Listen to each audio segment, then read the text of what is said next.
So if I had problems with the graphics in the second one, this was incredibly jarring to me. I mean, this one I did was come like, out before the previous one, so that is I also was a like, reason for it. as soon as it starts out, I'm like, is this all live action? Because at first I thought it was more CG. I'm like, wow, this is really good CG. Wait, this is live action. Is this whole thing going to be live action? I was like, oh my God. And then we saw Lee Majors. Yeah. Yeah.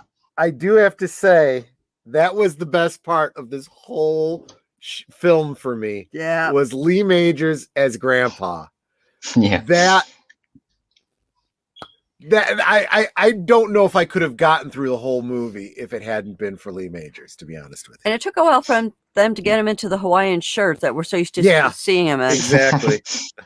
But I did like the graphics at the beginning. So the villain character is shooting out these energy bolts, which are this. Yeah, it looks time blasts. Yeah, he's, but it looks like his name's Eon. It looks like the same kind of blasts that Gwen was doing in the previous film, the pinkish purple, orbs. Yeah, I think it was pinkish magenta, I think. Yeah, so I kind of got the impression, okay, so is this magic, maybe? But kind of cool. I did kind of like the representation of Ben as lava guy, whatever the character is. Yeah, Heat Blast. I felt that was it wasn't Steve Bloom voicing him for some reason. Yeah, it was a good graphic representation, a CG representation of a live action version, and Ben's interaction as that hero character in that first confrontation, to me, came off very Peter Parker Spider-Man. I really did kind of like that. There's definitely a lot of parallels between young, like 10-year-old Ben and Spider-Man. Yeah, I definitely got that. I also did very much like the transformation scenes. I thought they were done very well. So for all the, CG graphics, I'd say that was actually pretty good. Downsides are the fact that this is live action. They really downplay the special effects because the special effects are going to be much more labor intensive. You know?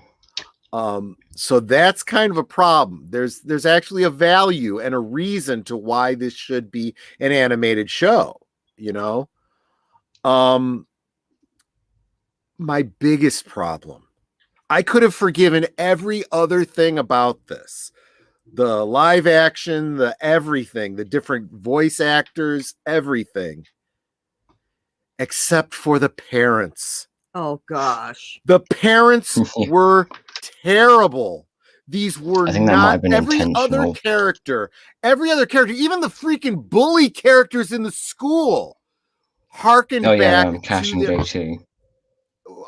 back to their original versions that we've seen throughout the cartoons.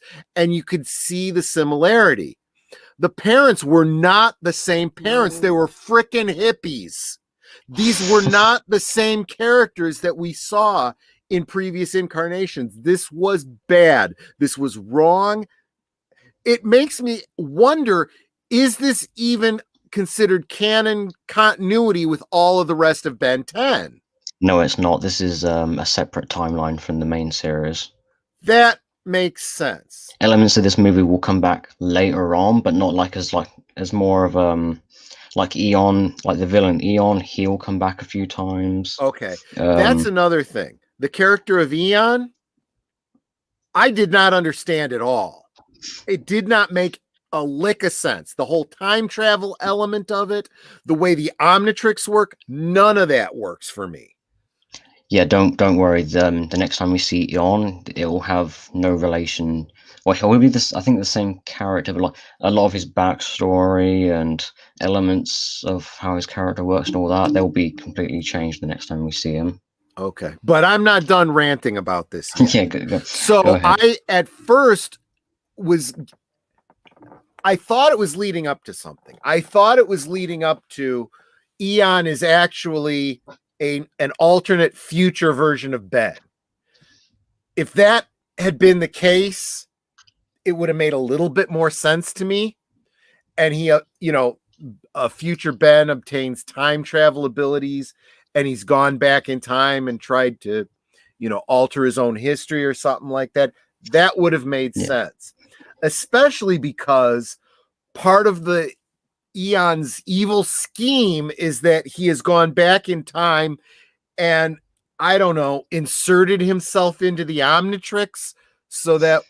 Yeah, it's because at least for this movie, he's classified as an alien species called a Cronian, and I don't know if I pronounced that correctly, but and essentially because his DNA is different enough to be classified as a different species, then he's basically done the same thing as what the Halloween aliens did, where their DNA was absorbed into the Omnitrix.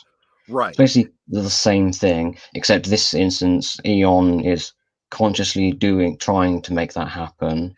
Yeah, and then he's also going with the whole. It's not just that his DNA is absorbed so that Ben can become that species. He's becoming that specific individual with all of his memories and personality, which is completely not what we have seen happen before. I think that might be specific, like a unique circumstance rather than like a standard thing. Then they needed to explain it better if that's the case. The one thing that Troy and I both liked was seeing the other plumbers. They're older, but they still know how to handle things. I'm sure you recognized one of them. The keys was like, really? Okay. The first time it was funny. The second time it's like, okay, it's starting to get tired now.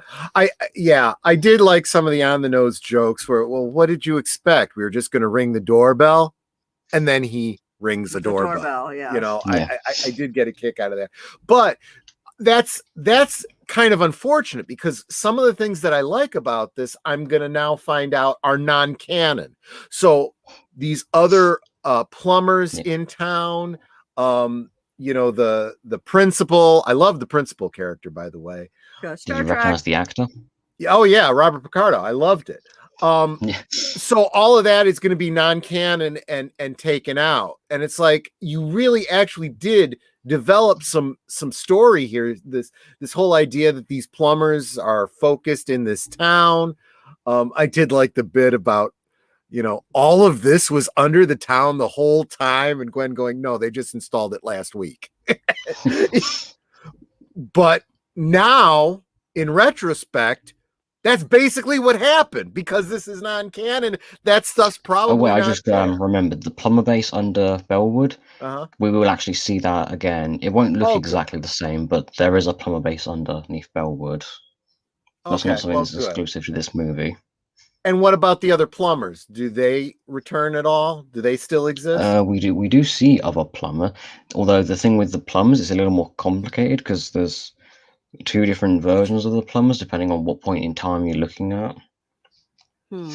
We do get a brief moment in a later show that has 10 plumbers going around during 10-year-old Ben. Yeah. But after we go into Alien Force, how the plumbers work will actually be different, and sadly, kind of poorly explained why it's different. But we don't have to worry about that right now.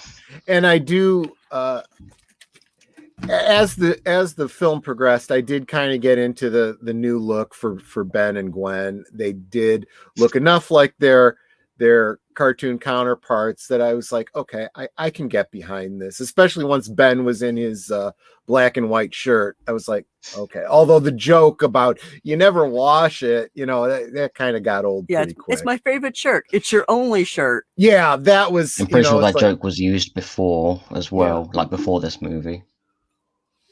Yeah, I think it's either Secret of the Omnitrix or one of the TV shows makes the joke about Ben not washing his shirts or wearing the same one or something like that. Well, but that's typical 10-year-old boy. I kind of understood that.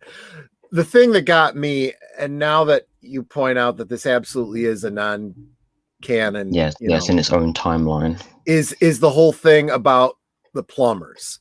It came off as, well, how do we explain the plumbers to an audience that may not have ever seen Ben 10 before? And I hate that. It's like, this is a sequel to something, okay? If you haven't seen the other things, go see those other things, okay? That's the point of something being a sequel. And if you're going to explain something through exposition, make it a new character who has a reason to not know this. Not Ben, who absolutely knows what a plumber is. And when you say plumber to him at this point, he doesn't think the guy that comes to fix your toilet. He thinks the Men in Black. Yeah. I did also find that weird that Ben was like not aware of, or for some reason just was like a little dumber than before. I think they kind of played up the whole Ben not quite being as smart as Gwen. I think they played it up a little too much. Yeah. Yeah. So, but now after all of this, I'm like, for all the good things about this that, you know, I was willing to suspend my disbelief on, now knowing that it's non-canon, I don't care anymore. I don't have to worry about any of this.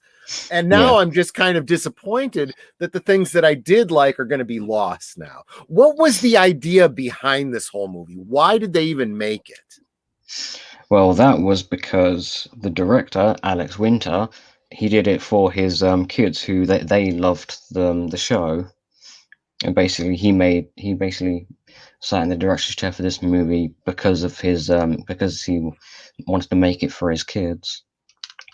In fact, you may even recognize the director. I'm assuming other movies he's been in, you probably might have seen. I don't know. Who was the director? Bill and Ted. Does that ring any bell? Yeah, here he is. Oh, okay. So one of the issues he was, I had... yeah, he was Ted in Bill and Ted's Excellent Adventure. One of the issues that I had with the movie show, whatever, is that, okay, there's going to be a talent show, and you got these teenage girls acting way too adult. Yeah, that was the other thing. So I got a distinct Cuties vibe from this, and I was like, and then as they're leading, long before that as well. I know, but you know what? It's a commentary on our society, because honestly, as they were leading up to, you know, and the winner, and this should come as no surprise to any of you, I'm like, it's going to be the Cuties. There's no doubt about it, because who else could it be? Yeah. And you almost get the impression that it was rigged. There's something going on behind the scenes there, something very unsavory that I really don't want to think about too much, you know? And the bullies even said something that referenced back to the cartoon series. Yeah. They're sitting there and it's like, I guess Ben really did know the dog guy won. And they both kind of dash out really fast. Yeah, that's another thing. Those elements. But nowhere in that particular episode did he mention that he knew him. He said in the cartoons, he didn't say it in that one. Exactly, and that's what's very disappointing. The elements that do harken back so well to the previous cartoons and previous plot threads, and the setups for potentially good things going forward are completely lost now if this is not, you know, part of canon. So I don't know. Yeah, we also have the with Alex Winter, the director, also voices a character in the movie itself, the plumber officer who they visit in that the dead guy. Yeah, the really old, the guy who's been aged hundreds of years or something, and he's like dying. Yeah, Alex Winter voices that character. Gotcha, Constantine something, I think was his name. Yeah. Oh yeah, and that was pretty grisly too. I was like, wow, that's. Yeah. And Ben even accidentally pulls his arm off and just froze. Yeah, exactly.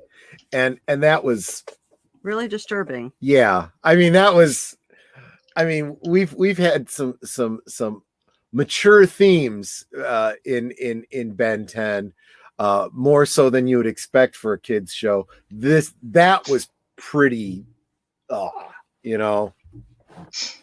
Yeah.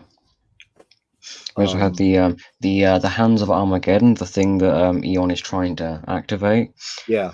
That is actually something that exists throughout the multiverse. So there's a version of the Hands of Armageddon in every timeline, or in every alternate timeline. Okay, that kind of makes sense too. Well, my thing Yeah. too is, why was Ben poking a dead guy's hand? I have no Well, idea. Maybe it's I just mean, you just sit there a and kid pokey, being pokey, curious, pokey. maybe. yeah, I mean, it's what a 10-year-old would do when he sees a dead body. You know, he's doesn't realize the guy's alive, so you know. Yeah, that actually seemed very much inspired by the movie Seven. You know, just oh Yeah. yeah, that was just really, really grisly. So yeah, again, this is another example of time travel done poorly.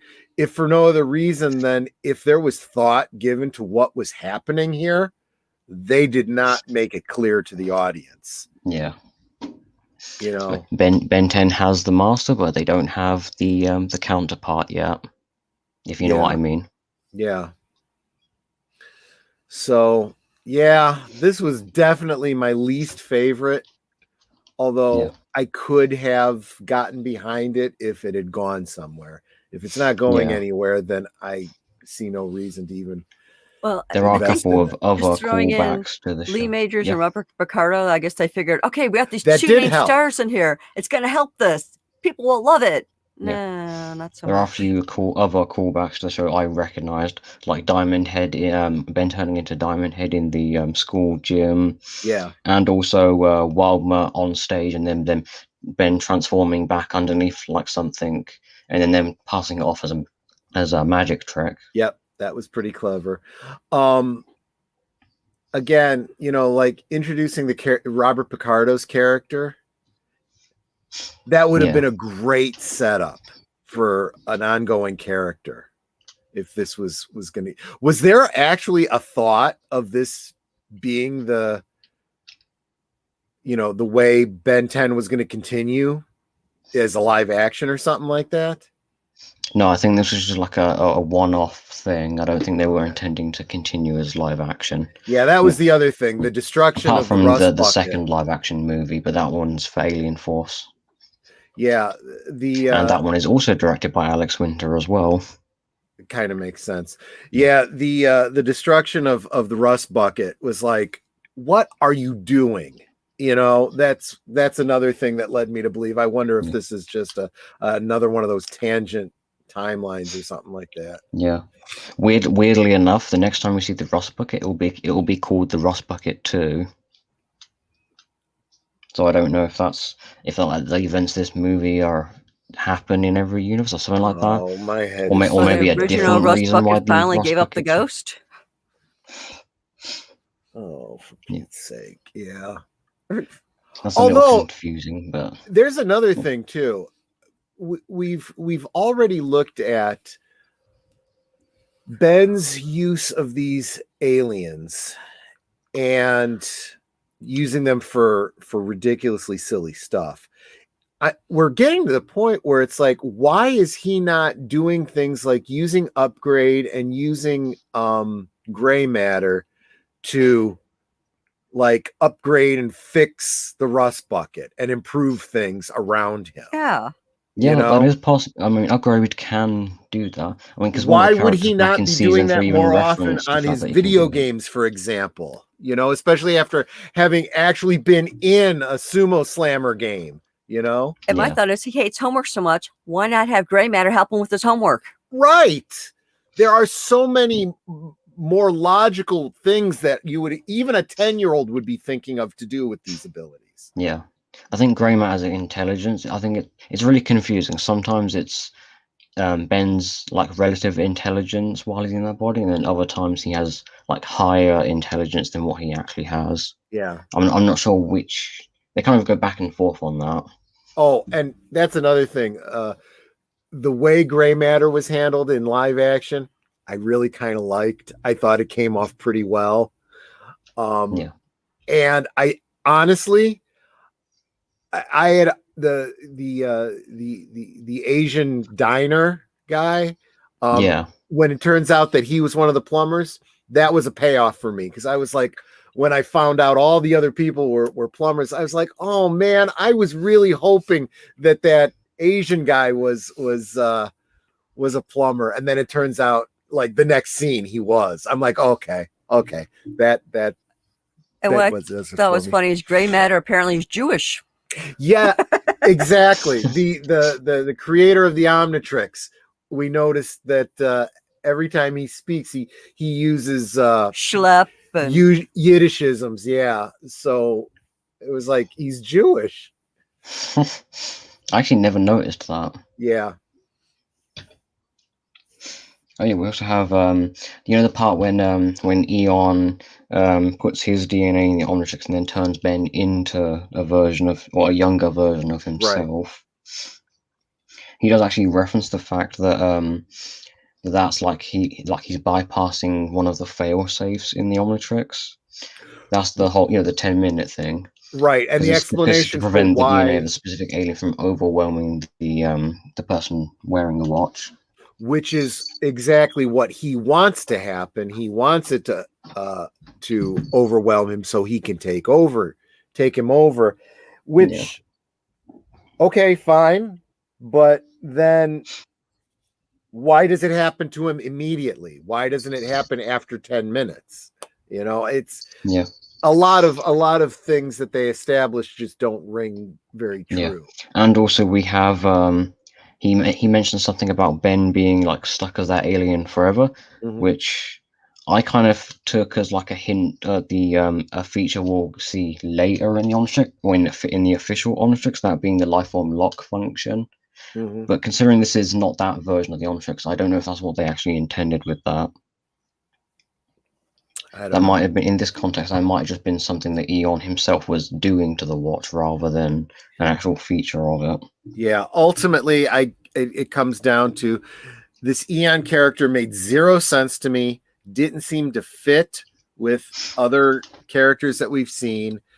The time travel made zero sense. The way the Omnitrix works here, and his whole scheme made no sense. And now, knowing that this is non-canon anyway, I don't really see any reason to invest too much of my own gray matter in trying to figure this out. There's actually one thing I noticed when Ben, when Gwen successfully gets Ben, or I suppose brings Ben back, so that then Ben is the one in control of the body. Yeah, he actually reveals the Omnitrix symbol, and then he presses it to, he manually turns himself back to a human, which is something we've not seen him do in the show itself. True. But weirdly enough, later shows, that's the thing that he does regularly, is when he manually turns himself back. Also, probably the most important thing that we get from this is that connection between Gwen and Ben. This basically confession that they care about each other, and how much they care about each other.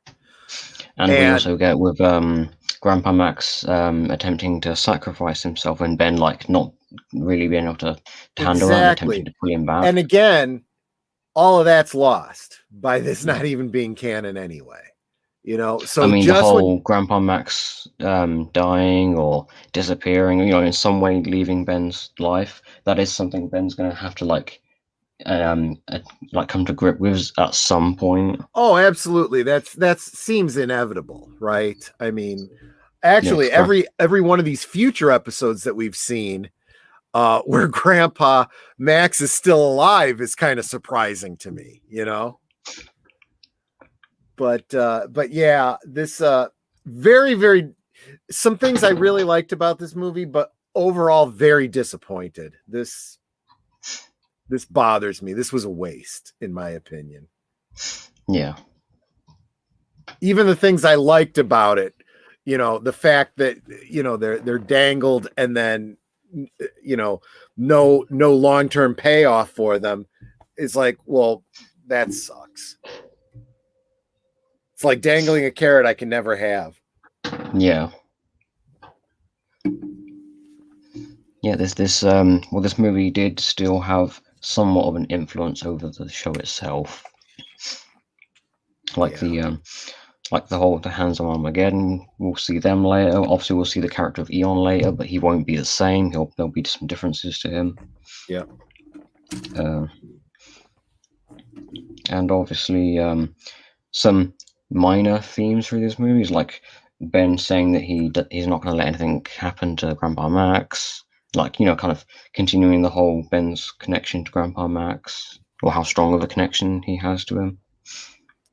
And obviously the minor threat of him losing Grandpa Max, which he will eventually have to accept the fact that Grandpa Max isn't going to be around forever. Yeah. That's also something that will come. We'll see that again. That's that theme. But please tell me that the parents, as they appeared here, do not come back. We do see Ben's parents in Alien Force. I don't remember them acting like hippies. I don't recall them. Because that was just so ridiculous, so jarring, so not the characters that were already established, Though technically we already have seen the parents after this movie, because Destroy All Aliens came, even though it takes place before, it came out after. So the writers of Destroy All Aliens would have been going forward with the context that they had at that point in time. Like how the characters should act and everything like that. Yeah. And we did see Ben's parents in Destroy All Aliens. That's another thing. In Destroy All Aliens, the two altered parents are fighting. Yeah, when they were turned into Wildman and Heat exactly. Blast. And I think it's because of the disorientation and confusion of the state. I don't think they had complete control over themselves when they were turned. Right, obviously, because they wouldn't have been attacking, Ben. But the thing that I was wondering about, I'm sure I'm reading way too much into it, and I doubt that there's a payoff for it. But I almost wondered if there's like behind the scenes kind of like a bit of conflict between the parents, that was playing out when they became aliens, Yeah, because they were attacking each other. Well, yeah, I mean, is that those two races actually have some animosity that was playing out, or was it there might be some problems in their marriage that was playing out this way? I mean, we don't see the Pyronites and Wolfenmancers, except for the the two older Wolfenmancers we met back in the start of season 2. Right. Actually, the two Wolfenmancers we see in that episode, they were kind of very violent and aggressive, and also weren't exactly cooperative with others, even their own species. True. So it could be said that the Wolfenmancers are like violent towards others. Yeah, including their own. Maybe that's why they were attacking each other, because or maybe like some kind of perception thing, maybe. Yeah. So that's the 3 movies. Where do we go from here? So next will be the first season of Alien Force, although we're not going to jump straight to that like next week, because obviously the last time you tried watching 13 episodes in a week, you only got like 9 episodes through. Yeah, that's a bit too much for me in a week. I just can't. Yeah, so we'll next week we'll do something else. Next week we'll do Alien Force season 1 the week after. Okay, let me real quick. Let's see. So we've seen those. At some point we're getting to something called there. It looks like there's a couple more movies. There's Alien Swarm and Versus the Universe. I'm assuming those come at some point after. Yes, so Alien Swarm comes after season 1 and 2 of Alien Force. Okay. And then Versus the Universe, that's tied to the reboot show. Oh, okay. All right. Yeah, so I mean, we if we do end up doing any kind of video based on the reboot, then obviously we would do that there. But since we're not doing the reboot right now, then that movie, you don't have to worry about it. Okay. So we're done with the original run of Ben 10, 4 seasons. Now come here. Here's a kitty who does not want to. Who's trying. There we go. Adorable. Yeah, look at the camera, Casper. Oh, okay, he would rather stare at the deck. Wait, do you want to climb the deck? Is that it? Oh god. He's tangling up the wires now. Come on, move. There we go. Oh, congratulations! You now have a cat's butt facing the camera. It always happens. And yeah, here's his tail. There's one guy whose cat always wants to be in front of his camera. So you'll see whiskers, and you just see an ear, then you see a kitty tail, and you see his butt. Yeah. Actually, can you hear him purring? He is close enough to the mic. I did earlier.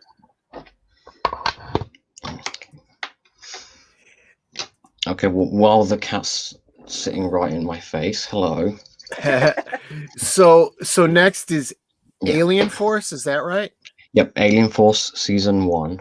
Okay. And then Alien Force, the first 2 seasons of Alien Force are 13 episodes each. Okay. And then what is this Ultimate Alien? That is the follow-up to Alien Force, because you'll go Alien Force Season 1 and 2, and then you'll go Season 3, and then it's Ultimate Alien. Gotcha. So Ultimate Alien is basically the follow-up show to Alien Force. Gotcha. We will have to split Season 3 of Alien Force into 2 parts, because that season is longer than the others. Sure. Okay. All right. Well, now that my cat's here to start ruining everything and get in the way, so let's decide on something for next week. Yeah, yes, hello. Yes, so next week, let's continue the whole Godzilla theme going, because of obviously Godzilla vs. Kong recently came out. Sure. Let's keep the Godzilla theme going by talking about maybe not necessarily Godzilla vs. Kong only, like by itself, but the Godzilla films as a whole. Okay. Yeah, because I have a few of them over there on the shelf, and I've watched most of them, not all of them. Sounds like a plan. Yep. Okay, I'm going to turn the camera off. He's still in my face. Yeah, so yeah, next week we'll be talking about Godzilla, which I suppose in itself could technically be multiple videos itself, but we're not gonna bother with that. We'll just do an overview. Yeah. Okay, so actually, you know what? I'm gonna move this cat out of my face. Come on. Yeah, that's it. Come on. Okay. There you go. There you sit right there. This is one fat kitty. Okay, there we go. It's out of my face now. Okay, so what the? Oh, okay. Yeah, that's what I heard.